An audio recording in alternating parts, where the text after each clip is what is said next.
Som šachista. Vlastne bývalý šachista. Šach som hrával od malička. Od 7 rokov? Tak nejako. K šachu som sa dostal celkom logicky. Od detstva som chcel byť športovec. Tak ako všetci moji kamaráti. Jeden chcel byť futbalista, druhý hokejista, tretí profesionálny motocyklista. A ja som chcel byť tiež športovec. Veď keby som chcel byť učiteľ alebo právnik, bol by som na smiech.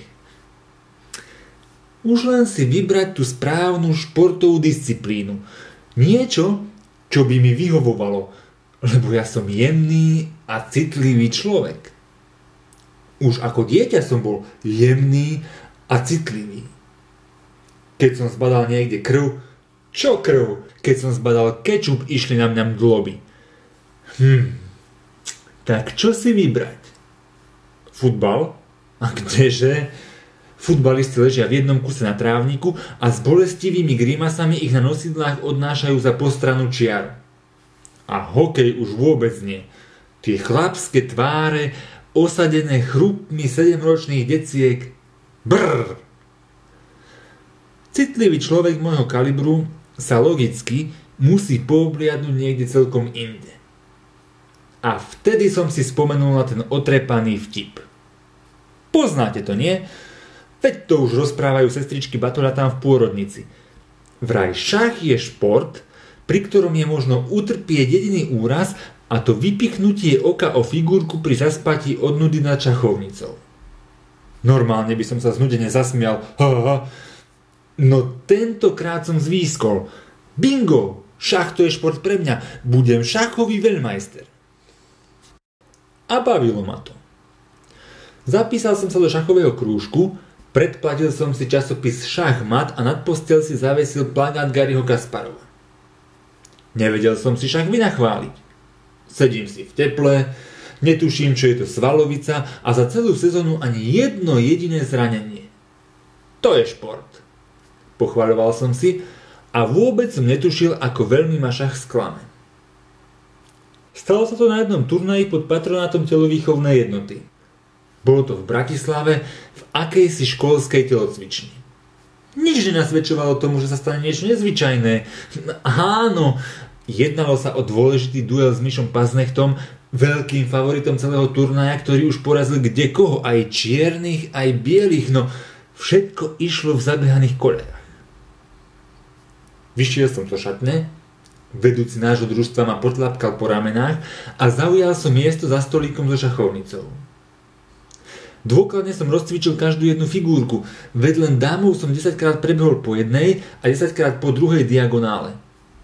A duel sa mohol začať. A aj sa začal. Mišo ma vôbec nešetril.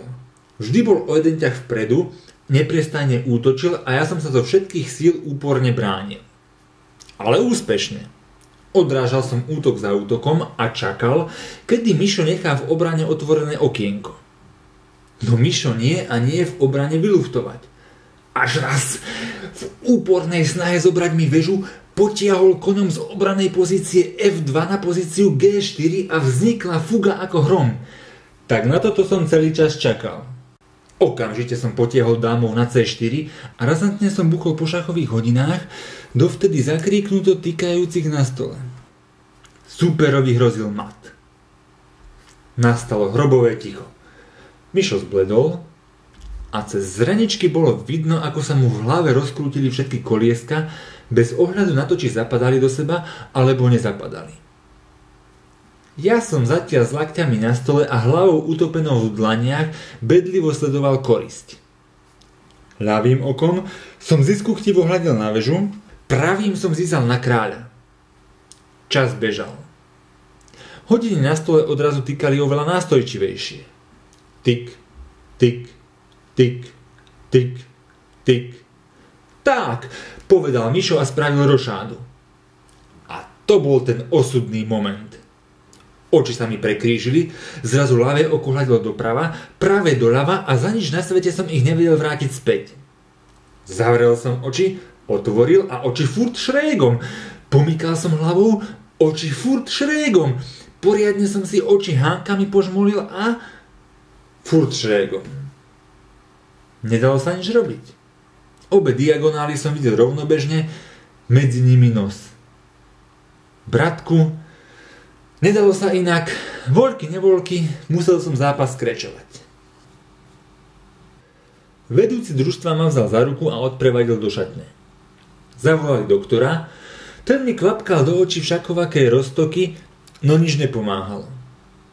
Keď mi do očí nakvapkal celý sortiment lekárničky, čoho výsledkom bola len biela pena rinúca sa mi z očných jamôk, bezradne pokrčil plecami. Po neúspechu medicíny vedúci nášho družstva stavil na sedliacky rozum. Priniesol šachovnicu, postavil vedľa seba väžu a kráľa a prikázal mi fixovať každé oko na jednu figurku. Keď sa mi to horko ťažko podarilo, náhle obe figurky uviedol do pôvodného postavenia pred rošádou. Pokusov bolo neúrekom, no rozviazať moje zaúzlené oči sa nepodarilo. A tak sa na mne začali realizovať všakovaký rozum bradovia. Civel som do rovnobežne zostavených rúž z vysávača, stál som v tuneli a očami hľadal svetlo na jeho konci. Márne, všetko márne. Pochodil som hory doktorov, spoznal moria sestričiek, no môj zdravotný stav bol bezútešný. Jediné, na čo sa doktori zmohli, bolo dôkladné zdokumentovanie môjho zdravotného stavu a ešte aj to sa rozchádzali v tom, či sa mi oči križujú v tupom alebo ostrom uhle. No bolo mi to treba?